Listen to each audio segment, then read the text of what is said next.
Hello my dears, it's Miss Ward. Today is day 2 of If the Dinosaurs Came Back, and what we're going to do is create the city that our dinosaur is going to be in. So you are going to get a 9 by 12 piece of paper. You need your Sharpie, you need a glue stick, scissors, and you are going to eventually need the dinosaur that you drew on construction paper last time. So what we're going to do first is on the 9 by 12 paper, you're going to want to make sure that it is portrait style, which is tall. You are going to draw your city with your Sharpie. Okay, so this is really easy.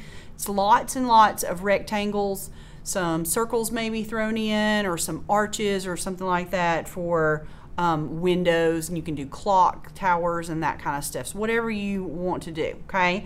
So the first thing that I need for you to do down towards the bottom of the paper is maybe use 2 fingers or 3 fingers if your fingers are really small. If your fingers are kind of bigger, maybe just use 2 fingers. But you're going to put your fingers down at the bottom of the paper and just right above your fingers, just make a little mark.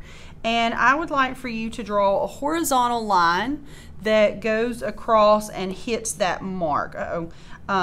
So just kind of come across. I'm going to go across. This is going to be a road for our picture. Okay, and I've dropped my marker, so I've got little marks right there. It's not a big deal. Okay. So what we're going to do first is we're going to draw buildings, and then to our buildings we'll add details.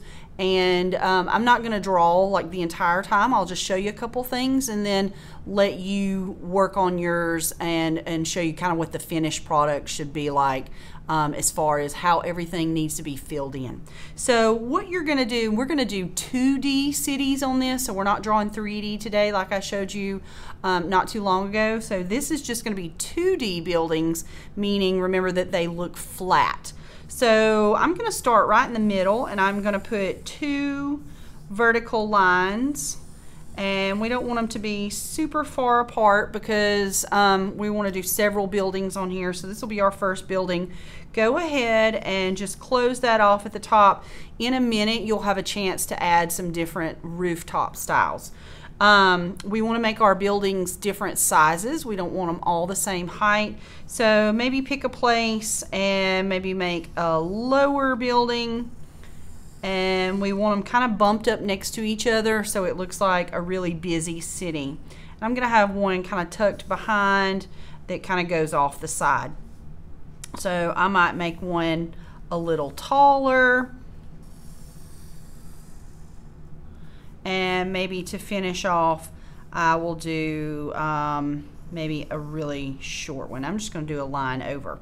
Now, this will give us a chance to do different rooftops, and then I'll show you some different window styles in just a second also. So, like rooftops, you can do triangular rooftops, and you can do stacked rectangles, and it makes it look like a really fancy tower this way. You can also put like a tower at the top of that. You can do kind of a curve and come back down. So it's whatever style roof you want to have is totally up to you. As far as what you can do, and you can just leave flat roofs also. So whatever kind of roof you feel like doing, you may add to your buildings. So you add that, and then after you do your roof decorations, then you can start adding your windows. Windows can be individual windows. You can do like long sections of windows.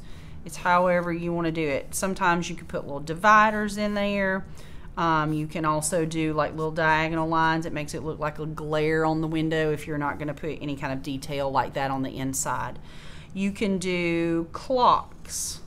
Whatever you feel like doing as far as decorating your buildings, feel free to make whatever little details you want. You can add clouds in the sky. You can add whatever you want for your buildings. So whatever style you would like for your city to be like, whatever style buildings, you go right ahead and you add whatever details you want to add.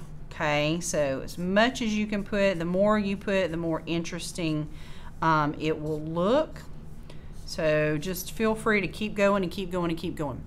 Down here in the road area, if you want to add vehicles, feel free to add buses and cars and trucks and whatever you want to add down here as well. So you can add whatever cute little details you feel like adding to your city.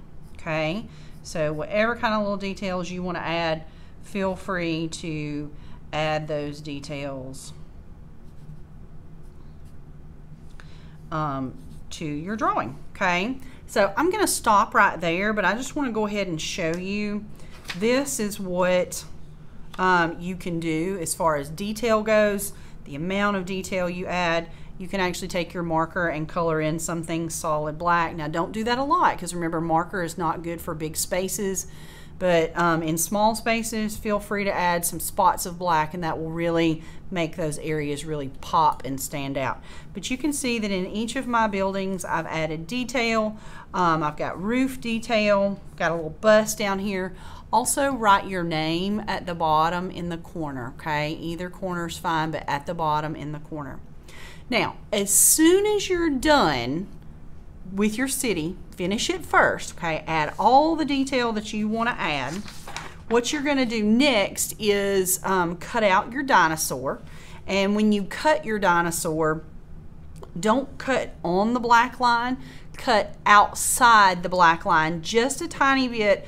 Even if you leave little bits of your construction paper on the outside, that is fine, but don't cut on the line, cut outside the line so that we don't mess up any of the detail of your dinosaur. And once you cut that out, then you are going to take your glue stick and you're going to put lots of glue on the back of your dinosaur, and you are going to stick it down. Now, if your dinosaur is the T-Rex or the Brontosaurus or the Triceratops, then you will want those to be kind of down, like maybe at the road, okay? So that's where they'll be glued. But if you did the pterodactyl, you will want that one flying. So when you put glue on the back of this one, you might want to put it up high so it doesn't look like it's standing on the ground. It looks like he's flying, okay? So again, you are cutting on the outside of the line. You're putting lots of glue on the back, and if your dinosaur is any of the dinosaurs that are standing, you will want to do that down like in the road area. But if you did the pterodactyl, you will want that glued high so it looks like it's flying around the buildings. Okay, I cannot wait to see your city pictures with your dinosaurs stomping through or flying through the city.